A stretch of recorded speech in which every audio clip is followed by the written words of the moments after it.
Alright guys, so before we start this video, I had to re-record the progress portion of it because I lost it. So anyway, I'm really disappointed because this week I have seemed to gained about 1.5 pounds.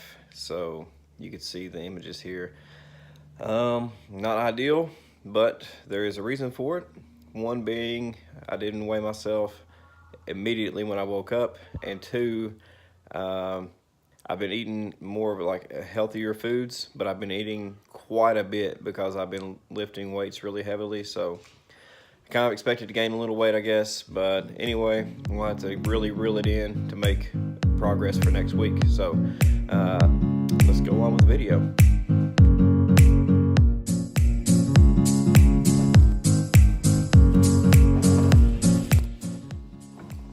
What's up, everybody?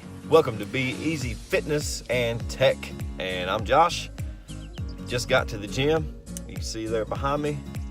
It is Planet Fitness, and some of you all are gonna hate on that, but hey, they have weights and treadmills and all that, so it gets the job done. Now, yep, it's weigh-in Wednesday, and with these weigh-in Wednesdays, I like to do my update on my progress and kind of talk about, whatever topic that's on my mind. And today that topic is diets and why they typically don't work. Now, I've done a lot of dieting. I've tried like keto, the Atkins, counting macros and calories.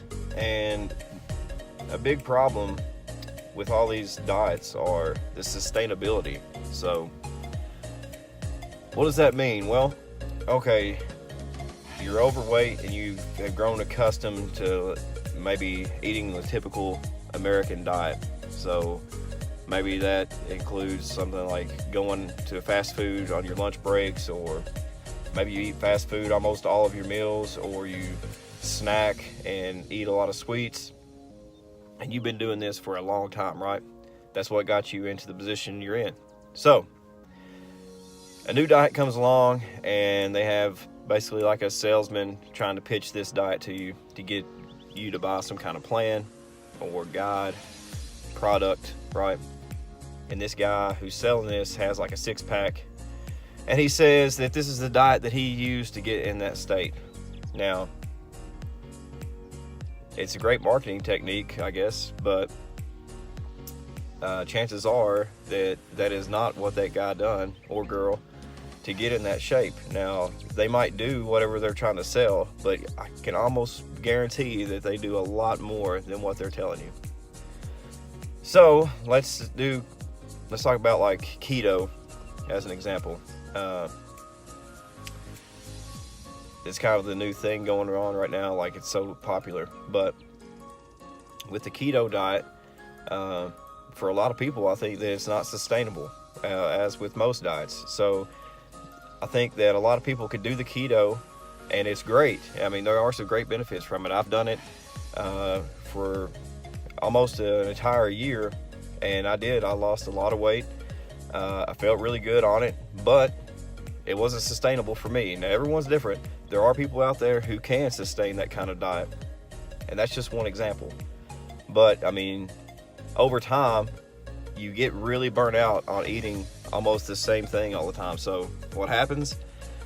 You feel like you're punishing yourself while you're on this diet, right? So you're so strict on yourself about what you can eat, and because all week long you've been like so restricted that at the end of the week you feel like you need to reward yourself.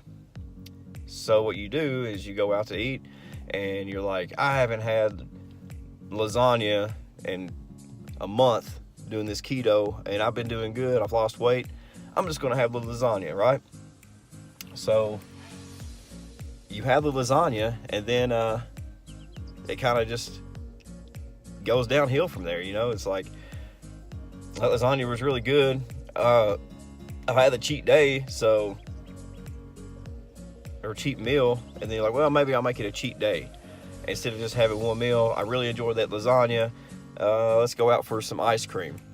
Well, then you get that crash. You start feeling bad, and maybe you didn't sleep good. You had heartburn all night from the lasagna, and you're up all night, and you wake up the next day and you're tired, and you feel like, well, I guess it wouldn't be that bad if I had like a energy drink, and I'm gonna get an energy drink, might as well have some donuts. And it just tends to go downhill. It gets out of hand.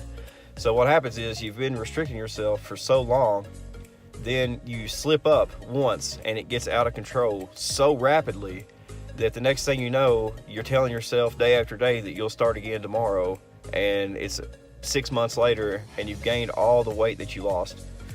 So, and that's not calling out just keto specifically, but it is a problem with most diets, I think. So my advice is, if you want to lose weight, really think about the sustainability of the approach you're taking. So if it's keto, great, but is it sustainable? Do you think that that's something that you're going to be able to do, I mean, really forever? Because whenever you think about getting healthy and getting in shape, you don't really consider like the long term. You see like an immediate goal, like, I'm going to lose 30 pounds. Okay, but then what? What do you do after that 30 pounds is lost? Are you just really only worried about looking good in the summertime, like you plan on going to the pool or vacation, and you really just want to have a certain image by then?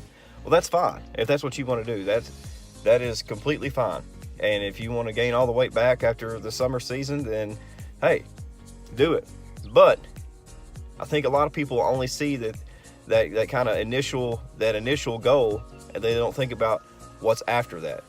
So if you want like long-term results, I think you need to really focus on sustainability. So if you're having to go through a lot of trouble to like count calories or weigh meals or limit yourself to what you can eat, and you get burnt out on it, I mean, chances are you're not going to stick with it. So find something that you know that you can actually maintain for a long time.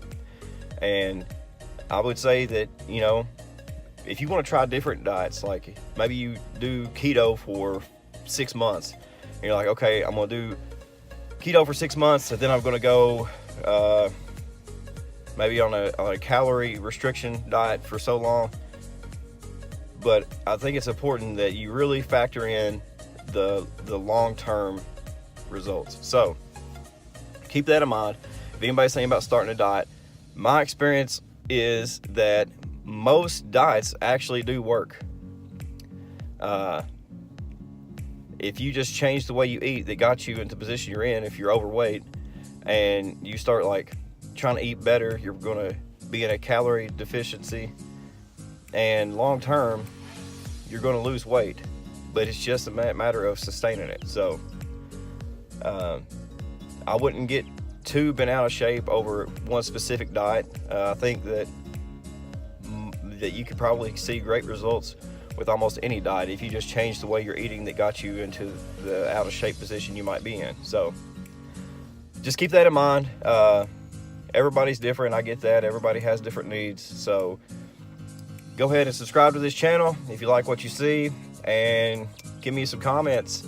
I need some comments on these videos. If anybody has any questions, I'm thinking about doing some maybe like my grocery videos, like what am I eating on a daily basis, or my daily routines. So I'm gonna go in here and crush leg day. So don't skip legs. For the love of God, do not skip legs. A lot of people think that it's not important because you wear pants a lot. It is very important. You look really silly, guys, with your little bitty legs and super huge shoulders and chest. Get those legs worked. All right, I got in here and get it. Enough sitting around. Be easy.